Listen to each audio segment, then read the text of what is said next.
Hi everyone, welcome to the Rotary Post-Convention breakout session. At this session, we're going to talk about how to start a Rotary Club for young professionals. My name is Elyse, I'm your co-facilitator today, and today we're also very excited to have two other co-facilitators. They're both Rotary International Regional Membership Officers. First, let's welcome Harris Sofradzija. Hello, everybody. I'm Harris. I'm the Regional Membership Officer supporting Zones 30 and 31 in the United States. That covers the central part of the country and the southern part of the country. Thank you, Harris. And then let's welcome Audley Knight. Good day, everyone. My name is Audley Knight. I support Zones 33 and 34. That's the southern eastern side of the US, going through Georgia and Florida and all of the Caribbean. So thank you for having us. Thank you, gentlemen. Today, our sessions will be broken down into three parts. In the first part, I will be sharing the recruiting strategy that my new club developed. In the second part, Harris will be sharing some membership tactics. And last but not least, Audley will be sharing the role of sponsoring clubs and the importance of flexibility when starting a new club. So now let's begin today's session. Before I start, I would like to introduce myself a little bit. And I'm Elyse. I'm from Taipei, Taiwan. I joined Rotaract back in 2013 as the charter president of Rotary Club of Taipei Ting Harbor. After that, I served as the district Rotaract representative in 2016-17, and this year I serve as the co-chair of Rotary International Rotaract Committee and also the task force members, the Elevate Rotaract task force member. And recently, we just chartered our new Rotary Club, which is Rotary Club of Taipei Daylight. And today, my part of the agenda will be first, we're going to talk about how to find your why and develop your club brand. Second, we're going to talk about club branding and recruiting strategy. And last but not least, we're going to talk about how to design club meetings that attract young professionals. So as I mentioned, we recently just chartered a new Rotary Club with 26 young professionals. And our story began with a question that I believe most of the Rotaractors turning 31 have thought about. That is, what's next after Rotaract? We started to think whether we want to move on to Rotary, and it is a really hard decision for most of us. Therefore, the first step to start a Rotary Club is really just to understand why or why not us as young professionals want to stay connected with Rotary. There are several ways to find them out, such as discussing with fellow Rotaractors and friends, sending out survey to collect feedback, and you can also collect feedback from social media. And based on the feedback that we collected, the reasons that young professionals would like to stay connected with Rotary are that they want to keep their connections with people from different fields. They also want self-development and professional development opportunities. They also want volunteer work opportunities, and they also want to keep their mentorship with their senior Rotarians. However, there are still other factors pushing young professionals away from Rotary. For example, the expensive club fees, and that young professionals don't have much time to participate in club activities. The why and why not are very important, as they can help us to set the direction of our new club to make it more attractive to young professionals. So after we collected the feedback from our target audience, now it's time to position the brand of our new club. To develop the brand of your club means that you are designing a club that really meets the needs of your target audience. Based on the feedback that we collected, we decided to position our club brand as a platform providing connections for self-development and social impact. As you can see, three elements that we are using here to attract young professionals are connections, self-development, and social impact, as these are the things that young professionals are seeking the most in our community. Now knowing what the young professionals want the most out of their Rotary Club experience, we're able to develop and incorporate our club brand into our recruitment strategy. Before designing the actual recruitment program, there are two critical steps to develop your recruitment strategy.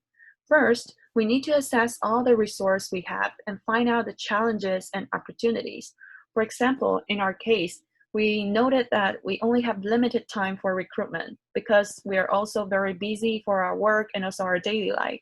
We also have some capacity challenge as we only have less than 5 members in the core team for all the recruitment process.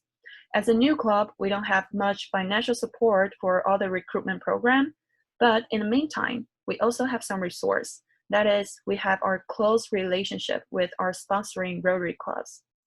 Next, we also need to set our recruitment goals to decide who our target audience are. In our case, we want to have 25 charter members in total, which includes current and former Rotaractors and also young professionals from the community. We also want to ensure the diversity in the professions. We also want to filter out those who are not very committed in joining a Rotary Club. After we determine our target audience, it can also help us to determine the more efficient way to reach them. After we assessed our resources and set our goals, we can now design our recruitment program. Here, I'd like to share the model that our club used. We developed a 3-tier recruiting funnel as shown in the picture on the right. We designed this model with the goal to recruit 25 charter members in the end.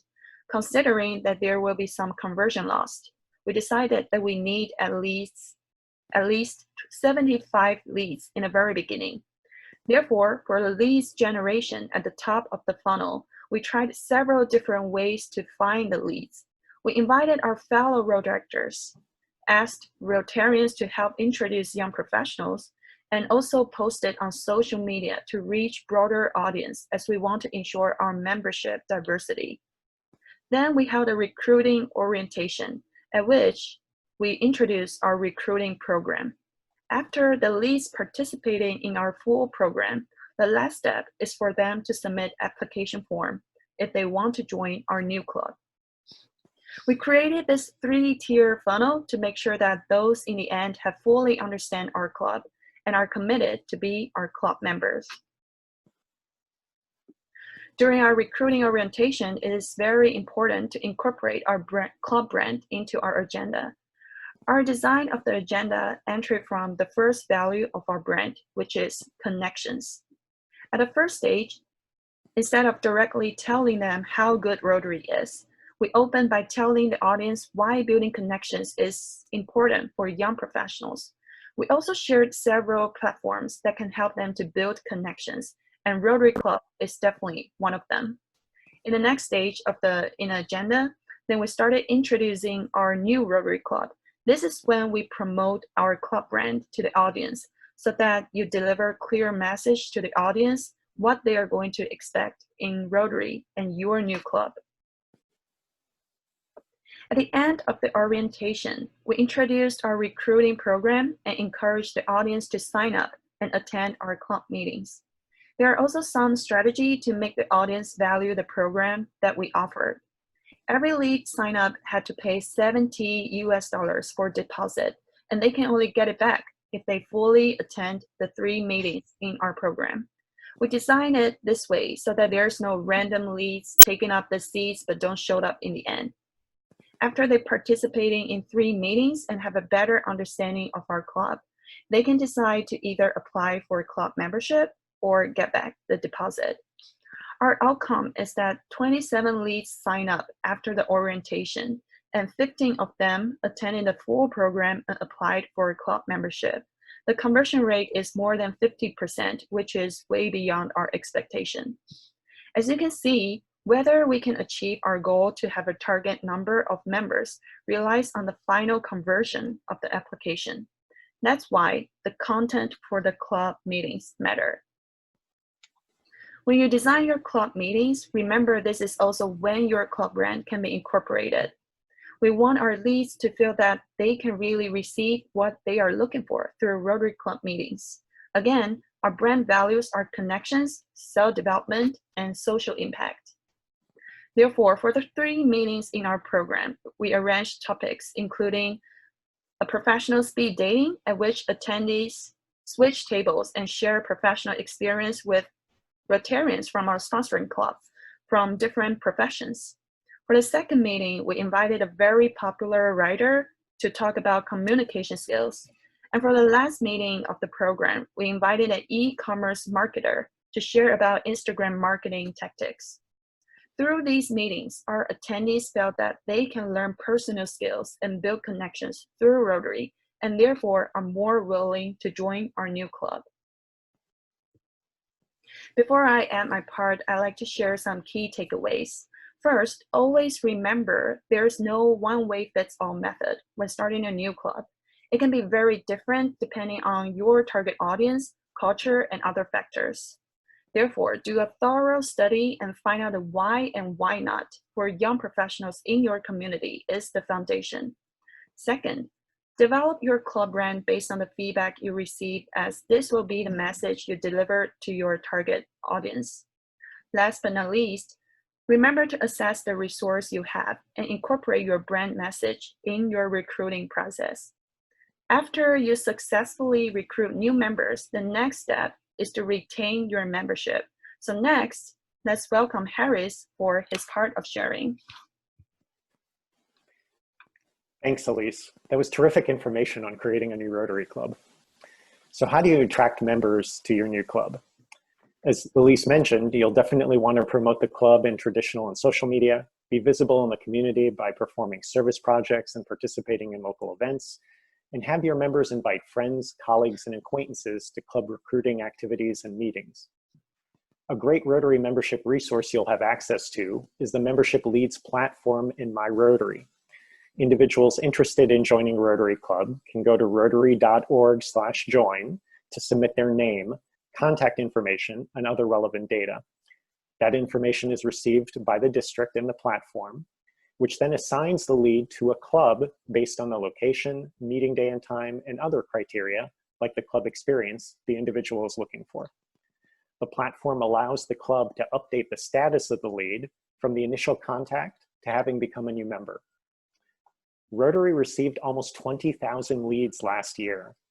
Globally, 63% of those leads were under 40, and 37% of the leads were female. It's a group that's already excited about Rotary, so if there's a lead assigned to your club in the Membership Leads platform, be sure to contact that person as soon as possible and invite them to a club activity. And if your club isn't receiving any leads, perhaps because there's more than one club in your town, make sure your district membership chair knows your club wants leads and will quickly act upon them. Be sure to include the URL rotary.org/join in your club's promotional materials. So you've attracted members to your new club. No more membership worries, right? Wrong. Of those individuals who left Rotary last year, 52% were members less than 3 years. Many weren't getting the Rotary experience they expected and no longer saw the value of membership. So your club has to deliver an experience that keeps members excited and engaged. Engaged members are much more likely to stay with your club. What do engaged members look like? They participate in club meetings, projects, and events, and take on leadership roles. They feel a strong attachment to the club because they enjoy the friendships and fellowships they have there. They're motivated to put extra effort into club activities and projects and are proud to tell others about the great work their club is doing in the community. So how does your club keep a member engaged? There are a number of ways, and Elyse touched on these in talking about the brand values of her club. So they'll be familiar to you.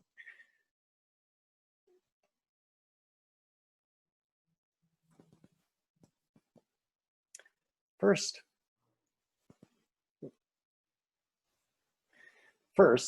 hold a formal new member orientation. This gives new members a good understanding of the benefits of membership in your club and the opportunities for service both in your community and internationally. Undertake meaningful service projects. Clubs that conduct multiple impactful service projects can offer more opportunities for involvement, making members feel they're contributing to an important effort. Provide professional development opportunities. Encourage members to serve on committees that suit their skills or interests. Let them know of opportunities to take on leadership roles. You may want to develop a mentoring program for involved members to support less active or new members. Regularly communicate with your club. Keeping members informed and up to date can increase a club's overall retention rate. Establish a communications plan to determine what you want to communicate with members and how. Get to know your members. One of the primary reasons people stay in Rotary is the relationships that are formed within their clubs.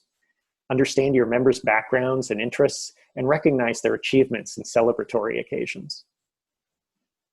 Be sure to listen to your members, actively seeking out their opinions through regular surveys and club assemblies, and take prompt action to address their concerns. And finally, use club flexibility options to accommodate your members' needs. My colleague Audley will talk more about this topic in a moment.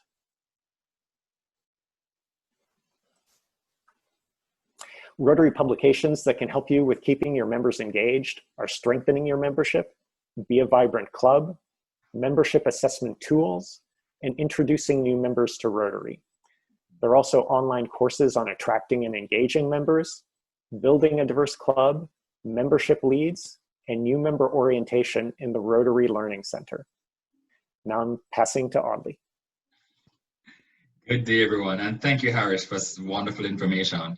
I'm just going to speak a little bit on the role of sponsoring clubs and an ingredient for accommodating young professionals. So, the role of a sponsoring club is there to offer as a guide and to offer support. Having a sponsoring club actually increases the success rate of starting a new club.